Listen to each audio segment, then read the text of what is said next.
시온 찬양대의 은혜로운 찬양을 감사드립니다. 날씨가 매우 무더워졌죠. 여러분 건강 유의하시고요. 여러분 가정에 하나님의 은혜와 평강이 넘치시기를 간절히 바랍니다. 중국 고전에 보면 얘기라는 책이 있습니다. 그 얘기에는 다음과 같은 내용이 나옵니다. 부모의 원수는 함께 하늘을 이고 살 수 없고, 형제의 원수는 병기를 걷어들이지 않고 항상 휴대하고, 친구의 원수는 같은 나라에서 살 수 없다. 여기에서 나온 단어가 바로 불구대천의 원수라는 말입니다. 불구대천의 원수라는 말은 같은 하늘 아래 살 수 없는 그런 원수다라는 뜻이죠. 그래서 부모님의 원수, 또 임금님의 원수, 스승의 원수를 불구대천의 원수라고 했습니다. 그래서 만약 그런 불구대천의 원수가 있으면 끝까지 찾아내야 되고, 찾아내서 그에게 복수를 해야 하는 것이 바로 이 얘기에서 말하는 복수의 방식입니다. 이렇게 불구대천의 원수에게 복수를 하게 되면 어떤 결말이 나오게 될까요? 인간의 복수에 대해서 가장 잘 보여주는 작품이 하나 있는데, 바로 그 유명한 셰익스피어의 타이투스 안드로니쿠스라는 작품입니다. 이 작품에 보면 인간의 복수가 가져올 그 결과에 대해서 잘 보여주고 있습니다. 이 작품에 보면은 로마의 장군이 등장하게 되는데, 타이투스 안드로니쿠스라는 장군이 등장합니다. 이 장군은 열심히 싸워서 그동안 로마를 괴롭히던 게르만족인 고트족을 물리치게 됩니다. 그리고 이제 고트족을 정벌하면서 그 고트족의 여왕이 있는데, 그 여왕과 세 아들을 포로로 잡아오게 돼요. 근데 이제 장군의 장남이 이렇게 얘기하는 겁니다. 그동안 우리 형제 중 25명의 형제 중에 21명을 이 전쟁에서 잃었습니다. 우리 형제들의 넋을 기리기 위해서 이 고트족의 여왕의 장남을 제물로 바쳐야 됩니다라고 이야기해요. 이 이야기를 듣고 고트족 여왕이 포로지만은 이 타이투스 장군에게 간청을 합니다. 제발 내 아들을 살려달라고 눈물로 호소를 해요. 근데 이제 타이투스 장군은 그 말을 무시하고 자기 아들의 말을 듣고 그 고트족 여왕의 장남을 제물로 바쳐버립니다. 그리고 이제 시간이 지났는데 이 고트족 여왕의 미모가 뛰어났는지 로마 황제의 눈에 띄게 됩니다. 그리고 로마 황제의 왕비가 되는 거예요. 황제의 왕비가 됐다는 건 무슨 말입니까? 이제 타이투스 장군의 집안에 피바람이 분다는 것을 의미하는 것이죠. 이 로마의 왕비가 된 고트족 여왕은 타이투스 장군의 집안에 복수를 하기 시작합니다. 그래서 장군의 큰아들을 추방시켜버려요. 그리고 남은 두 아들이 있는데 이 아들에게 누명을 씌워서 처형을 합니다. 그리고 장군의 두 딸이 있었는데 그 두 딸을 불구로 만들어 버립니다. 그리고 계교를 써서 장군의 왼팔을 자르게 만듭니다. 아들들 다 사라지고 딸들은 불구가 되고 자기 왼팔을 잃어버리고, 이 타이투스 장군이 복수심에 불타오르게 돼요. 그리고 결국에는 이 고트족 여왕과 그의 아들들을 죽여버립니다. 이 사실을 안 로마의 황제가 이 타이투스 장군을 또 죽이게 돼요. 그런데 이 장군의 추방되었던 아들이 돌아오게 되고, 이 아들이 로마의 황제를 죽이고 로마의 새 황제가 됩니다. 이것이 이제 이 작품의 줄거리예요. 여러분 어떻습니까? 복수를 하면 아주 시원할 거다, 모든 게 상황이 끝날 거라고 생각하지만, 복수는 복수를 낳고 복수는 복수를 낳아서 끔찍하고 처참한 결말을 가져오게 된 것이죠. 가해자는 물론이고 피해자 모두가 파멸에 이르게 되는 것을 우리가 보게 됩니다. 오늘 본문을 읽으면서 우리는 다음과 같은 의문이 생기게 됩니다. 다윗은 왜 사울 왕을 살려 주었을까? 왜 복수하지 않았을까라는 의문이 우리 마음속에 들게 됩니다. 이 당시 이제 배경을 살펴보면 사울 왕이 이제 다윗을 잡기 위해서 특수부대 3,000명을 동원해서 수색을 하게 됩니다.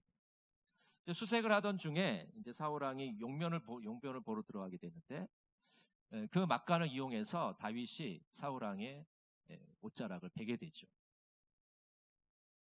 다윗의 부하들이 굴 속에 있으면서 이 사울 왕을 죽일 수 있는 절호의 기회입니다. 죽이십시오라고 부추기는데 다윗은 사울 왕을 죽이지 않습니다. 여러분, 다윗은 왜 사울 왕을 죽이지 않았을까요? 그것은 사울 왕이 하나님의 기름 부음을 받은 자였기 때문입니다. 우리 사무엘상 24장 6절을 같이 한번 읽어볼까요? 자기 사람들에게 이르되 내가 손을 들어 여호와의 기름 부음을 받은 내 주를 치는 것은 여호와께서 금하시는 것이니 그는 여호와의 기름 부음을 받은 자가 됨이니라 하고. 사울 왕은 하나님께 기름 부음을 받은 자입니다. 하나님께서 사울을 세우셨기 때문에 다윗은 하나님을 존중하는 마음으로 사울을 죽일 수가 없었던 것입니다. 하나님의 주권을 인정한 것이죠. 하나님을 의로우신 재판장으로 여겼기 때문에 자신이 직접 복수하는 것이 아니라 그 복수를 하나님께 맡겨드립니다. 24장 15절 같이 한번 볼까요? 그런즉 여호와께서 재판장이 되어 나와 왕 사이에 심판하사 나의 사정을 살펴 억울함을 풀어주시고 나를 왕의 손에서 건지시기를 원하나이다 하니라. 여러분, 다윗은요, 이 복수가 인간의 영역이 아니라는 것을 알았습니다. 이 복수라는 것은 하나님의 영역이라는 것을 다윗은 고백하고 있습니다. 여러분, 만약 다윗이 사울 왕을 죽였다라면 하나님을 무시하는 겁니다. 하나님의 주권을 인정하지 않는 것이에요. 그리고 후대에 좋지 않은 선례를 남기게 됩니다. 만약 다윗이 왕이 됐을 때 반역이 일어나게 되고 그 반역하는 사람들이 이렇게 말할 거 아닙니까? 아니, 다윗도 사울을 죽였는데 우리가 다윗을 죽이는 게 무슨 큰 죄가 되냐, 그렇게 얘기했을 겁니다. 복수라는 것이 사람의 영역이 아니라는 것은 다윗이 너무나도 잘 알았기 때문에 복수하지 않는 것을 우리가 보게 됩니다. 여러분, 복수는 복수를 낳게 됩니다. 가해자가 피해자를 죽이고 피해자가 가해자를 죽이고 이렇게 계속해서 악순환이 일어나게 되는 것이죠. 복수를 다윗처럼 하나님께 맡겨야 되는 것입니다. 로마서 12장 19절 우리 같이 한번 읽어보겠습니다.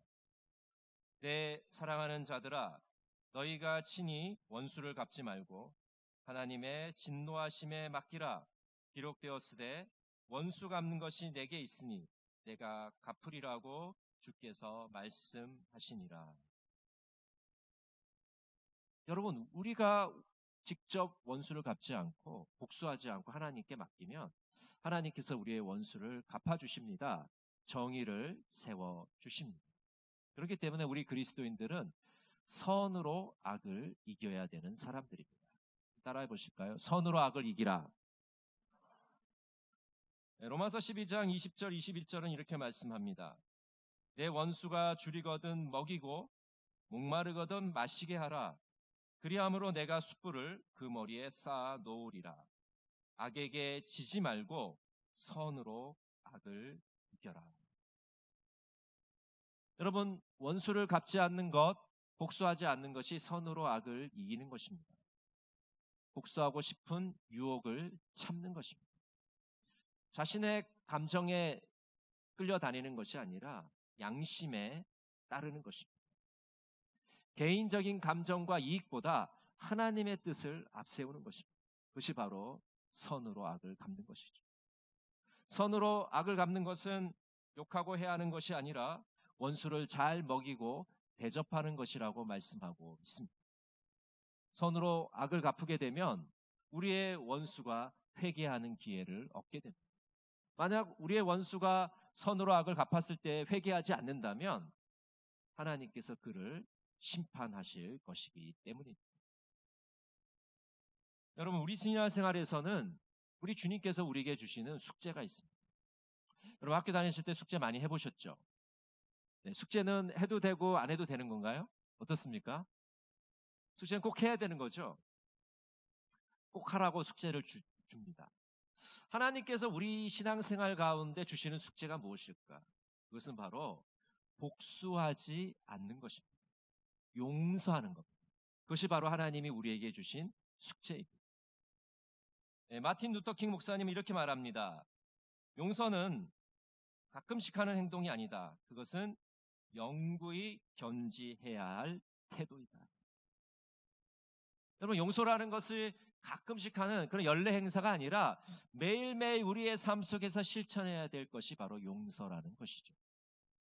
용서를 매일매일 실천하기 위해서는 복수의 기회를 용서의 기회로 삼아야 됩니다. 한번 따라해 보실까요? 복수의 기회를 용서의 기회로 삼아야 된다. 무디 목사님은 이런 말을 하셨어요. 죄의 목소리는 크다. 하지만 용서의 목소리는 더 크다. 죄의 힘이 얼마나 큰지 모릅니다. 복수의 그 힘이 어마어마합니다. 그런데 그 죄보다 복수보다 더 큰 것이 있는데 그것이 바로 용서의 힘이라. 용서의 힘이 얼마나 큰 것인가를 다시 한번 우리들에게 일깨워줍니다. 여러분, 우리에게는 복수할 수 있는 기회가 생기곤 합니다. 우리에게 복수할 기회가 주어졌을 때 우리는 어떻게 해야 할까요? 우리가 만약 믿지 않는 사람이라면 얼마든지 복수할 수 있을 겁니다. 복수의 기회가 주어졌기 때문입니다. 그러나 만약 우리가 예수 믿는 사람들이라면 그 복수의 기회를 용서의 기회로 바꿔야 됩니다. 복수에서 용서로 나아가야 됩니다. 여러분, 우리는 어떻게 복수에서 용서로 나아갈 수 있을까요? 그것은 주님의 용서를 체험한 자만이 복수에서 용서로 나아갈 수 있습니다. 하나님의 사랑과 하나님의 용서를 체험하지 못한 자는 결코 복수에서 용서로 나아갈 수가 없는 것입니다. 2006년 10월 미국 아미시 초등학교라는 곳에서 총기 난사 사건이 일어나게 됩니다. 이 로버츠라는 사람이 범인인데요. 이 사람은 초등학생 5명을 죽이고 5명은 크게 다치게 됩니다. 그리고 이 범인 로버츠는 스스로 목숨을 끊게 됩니다. 미국 전역이 큰 슬픔에 휩싸이게 되었습니다. 근데 여러분, 정말 놀라운 일이 곧 일어나게 되는데 이 피해를 당한 부모님과 가족들이 범인 가족을 찾아가서 위로하고 용서하는 일이 일어났습니다. 그리고 이 범인의 장례식에도 그 가족들이 참석을 하였습니다. 한 기자가 두 손녀를 잃은 할아버지에게 이렇게 질문을 합니다. 범인의 가족들이 있지 않으십니까? 분노가 끓어오르지 않으십니까? 어떻게 피해자가 가해자를 찾아가서 용서하고 위로를 할 수 있습니까?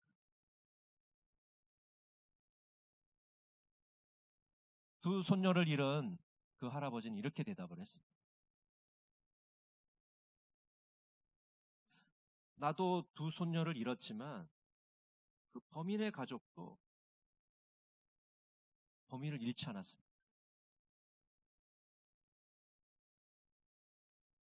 하나님의 도우심이 없었다면 나는 용서하지 못했을 것입니다. 여러분, 용서는 나의 의지로 할 수 있는 게 아닙니다. 우리는 용서할 수 없어요. 용서할 힘이 우리 안에 없습니다. 그러나 하나님이 우리와 함께 하시며 하나님이 우리를 도와주시면 용서할 수 있을 줄로 믿습니다. 성령님께서 우리와 함께 하시면 그 성령의 능력으로 우리는 다른 사람을 용서할 수 있는 것이죠. 에베소서 4장 32절은 이렇게 말씀합니다.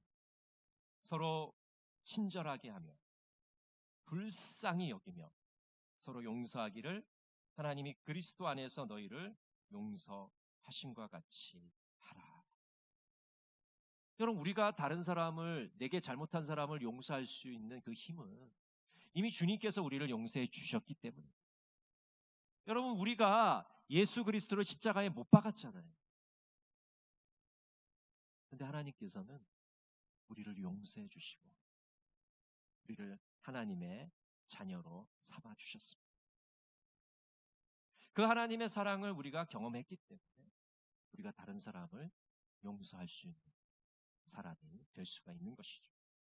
하나님의 도우심과 성령님의 능력으로 우리는 우리의 원수들을 사랑할 수 있고 용서할 수 있게 되는 것입니다. 여러분, 이번 주간에 우리가 용서해 줘야 될 사람들은 어떤 사람들입니까? 가족입니까? 친구입니까? 교우들입니까? 직장 동료입니까? 아니면 옆에 사는 이웃입니까? 지금 여러분들의 머릿속에 떠오르는 사람들이 있을 겁니다. 그 사람들을 이번 주일에 용서해 주시기를 바랍니다. 저도 이번 주 설교를 준비하면서 굉장히 힘들었습니다. 왜냐하면 저도 미워하는 사람이 있잖아요. 근데 저는 용서를 안 하면서 교인들한테는 용서하십시오라고 설교할 수 있을까요?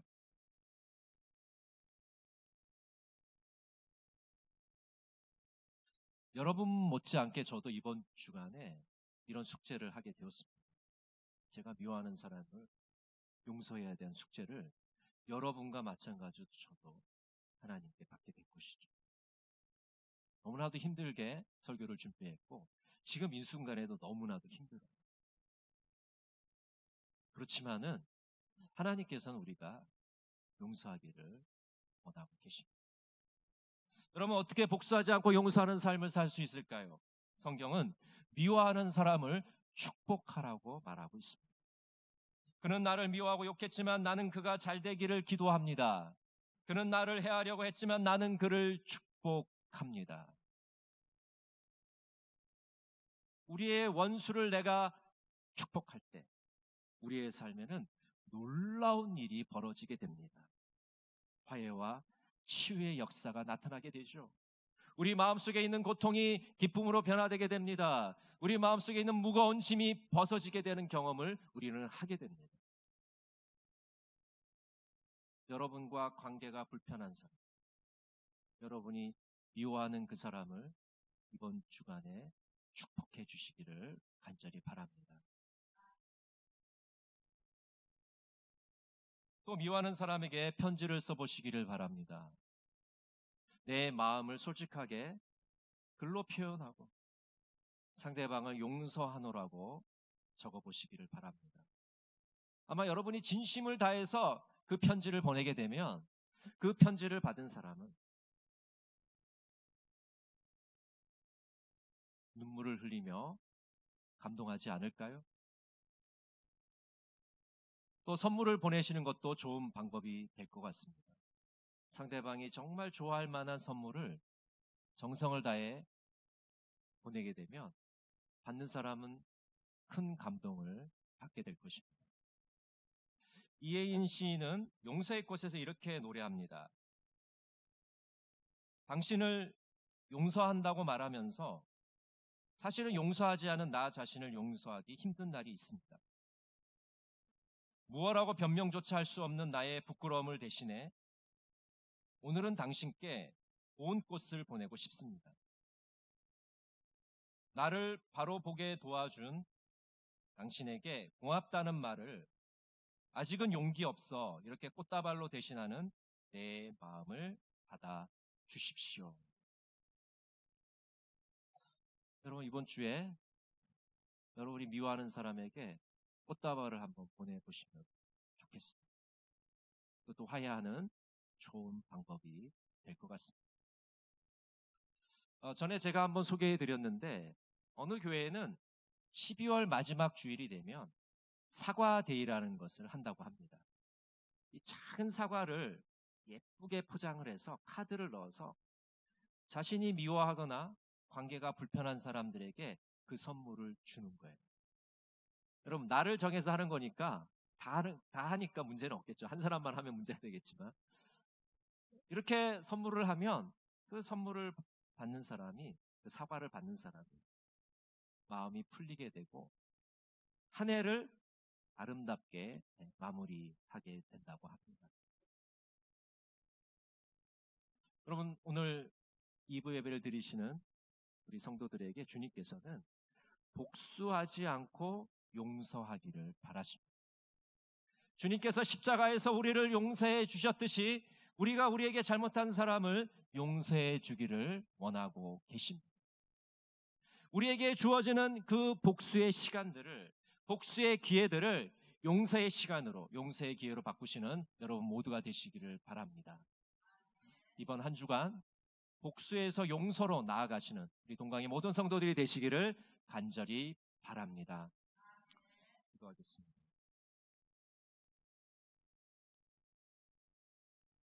사랑의 하나님, 다윗처럼 복수를 하나님께 맡겨드리기를 원합니다.